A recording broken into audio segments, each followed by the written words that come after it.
अच्छी कथा है। एक बालक को गुरु बनाया, नन्हे से बालक को।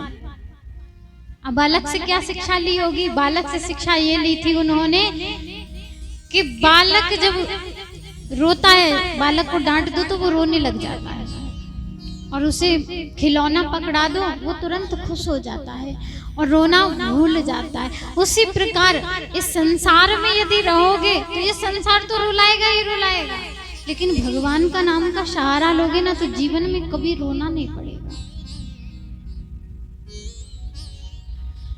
कन्या से क्या सीखा?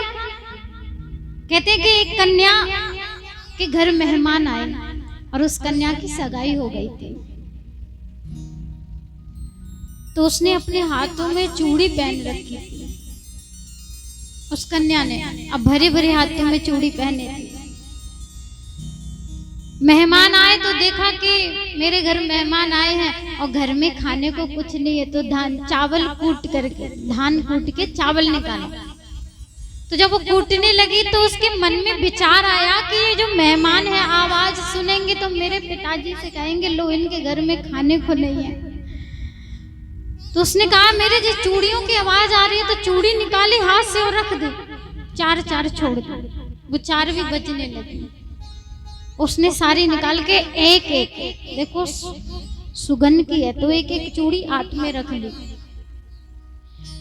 एक एक चूड़ी हाथ में रखी। जब कूटने लगी तो चूड़ियों की खन खनाहट बंद हो गई आवाज आना। ये सारा दृश्य एक झरोके से महात्मा दत्तात्रेय देख रहे थे अंदर की ओर। तो उन्होंने देखा और उस कन्या से सीख ली कि आज से ये मेरी गुरु है। मैंने इससे क्या सीखा है? यदि चार पांचों के साथ रहोगे ना तो खटकते ही रहोगे। इसलिए दत्तात्रेय ने अपना कोई शिष्य ही नहीं बनाया, ना अपने साथ चार पांच शिष्य रखे। वो अकेले ही भ्रमण करते थे कि अगर एक के साथ दूसरा रहेगा तो वो उसको खटकना जरूरी है। जैसे परिवार होता है, कहावत भी तो है पुरानी के चार बर्तन होते हैं तो वो बजते हैं। उसी प्रकार ये संसार है। तो उन्होंने 24 गुरु अपने जीवन में इस प्रकार से बनाए। एक वैश्या को गुरु बनाया, सबसे शिक्षा ली। इसलिए जीवन में जो भी मिले, अगर एक शब्द भी हमें मिलता है तो उसे गुरु बना, कि इससे हमारे जीवन में ये परिवर्तित आया। गुरु ऐसा होना चाहिए। बोली सद्गुरुदेव भगवान की, सच्चिदानंद रूपाय विश्वोत्पत्त्यादि हेतवे तापत्रय विनाशाय श्री कृष्णाय वयं नमः। समस्त तापों को विनष्ट करने की शक्ति श्री कृष्ण नाम में। इसलिए हम गुरु भगवान का आश्रय लेकर के और भगवान के चरणों को, भगवान के नाम को भजते हैं, उनके चरणों में अपने इस मन को लगाते हैं। इसलिए गुरु का होना बहुत आवश्यक है।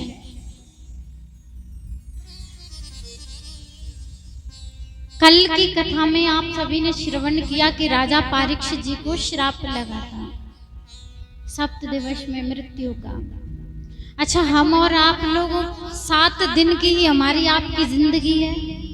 जिंदगी का कोई भरोसा नहीं है, कब साथ छोड़कर। कहते जैसे किराए का मकान होता है ना, जब तक मकान मालिक की मर्जी है तब तक आप उसमें रह सकते हैं, और जिस दिन उसने कह दिया कि महाराज खाली करो, आपकी हिम्मत नहीं है कि आप उसमें फिर रह सकोगे। तो यही जीवन में धारण कीजिए, ये जो शरीर है ना ये किराए का मकान है, और जिस दिन इसके मालिक ने कह दिया ना कि खाली करो, उस दिन खाली करना है। हमारे आपके पास भी ज्यादा समय नहीं है, केवल 7 दिन है। राजा परीक्षित जी के पास भी 7 दिन है। अच्छा, 7 से 8वां दिन भी नहीं होता, सोमवार मंगल आप गिन लीजिए, पूरे 7 दिन। 8वां दिन तो है ही नहीं। जब पता चला राजा परीक्षित जी को तो उनको कहते हैं अगर डॉक्टर हमसे कह देना कि आई एम वेरी सॉरी, अब मैं कुछ नहीं कर सकता, तो हम घबरा के जो 4 दिन जिएंगे ना वो 1 सेकंड में खत्म हो जाएंगे, हम नहीं जी सकते। और राजा पारिक जी से जब बोला महाराज आप 7 दिन से ऊपर जिएंगे ही नहीं, आप नहीं जी सकते, तो वहां राजा दुखी होने की वजह से बड़े खुश हो गए। गौरमुख ने कहा महाराज मैं आपसे कह रहा हूं कि अब आपका जीवन 7 दिन का है और आप हंसने लगे हैं। बोले पता है इस संसार में किसी की हिम्मत नहीं है कि कोई ये कह दे कि मैं 7 दिन तक जीऊंगा।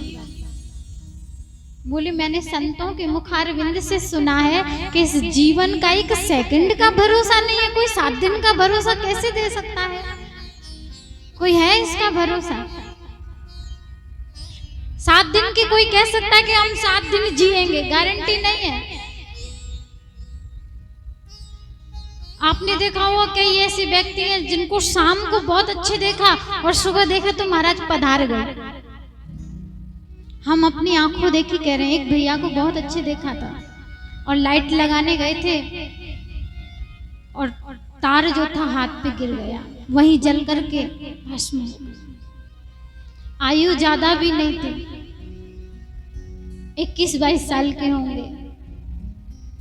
है कोई भरोसा जीवन का कब समापन हो जाए?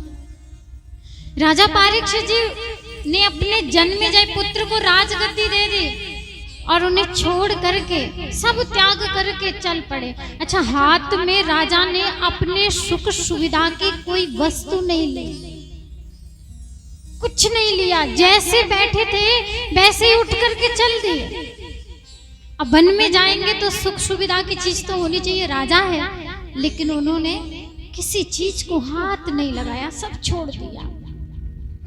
और सब छोड़ करके सब त्याग करके जैसे ही वन में गए तो वहां हजारों संतों की भीड़ लग गई। कहते हैं गांव में यदि एक व्यक्ति अच्छा हो और उसके ऊपर संकट यदि पड़े ना तो पूरा गांव एकत्रित हो जाता है। एक व्यक्ति के पीछे पूरा गांव एकत्रित हो जाता है।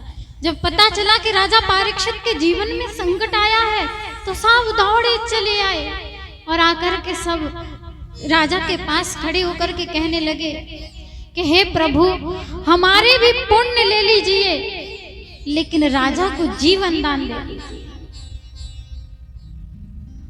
राजा को जीवन दे दीजिए, चाहे हमारे जितने भी पुण्य हैं हमारे सारे पुण्य ले लीजिए।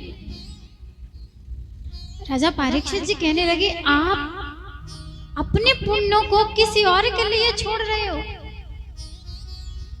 बोले राजन, पुण्य तो जिंदगी में रहेंगे तो और कमा लेंगे, पर किसी की जिंदगी बच जाए इससे बड़ी और कोई बात नहीं हो सकती।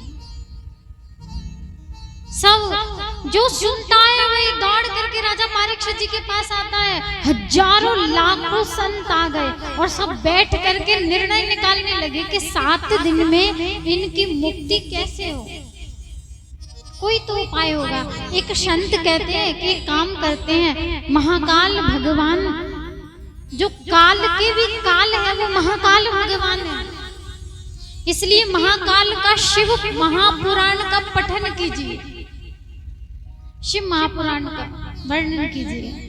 उन्होंने कहा शिव महापुराण वो तो 9 दिन में होता है, 15 दिवसीय होता है और राजा तो 7 दिन में चल बसेंगे, क्या करें? तो दूसरे संत ने कहा देवी भागवत कीजिए। बोले वो 9 दिवसीय है, देवी भागवत 9 दिनों में होती है, राम कथा 9 दिन में होती है, 7 दिन में कौन सा ग्रंथ है ऐसा? तब उन्होंने कहा 7 दिन में कोई निर्णय नहीं निकाल पाया।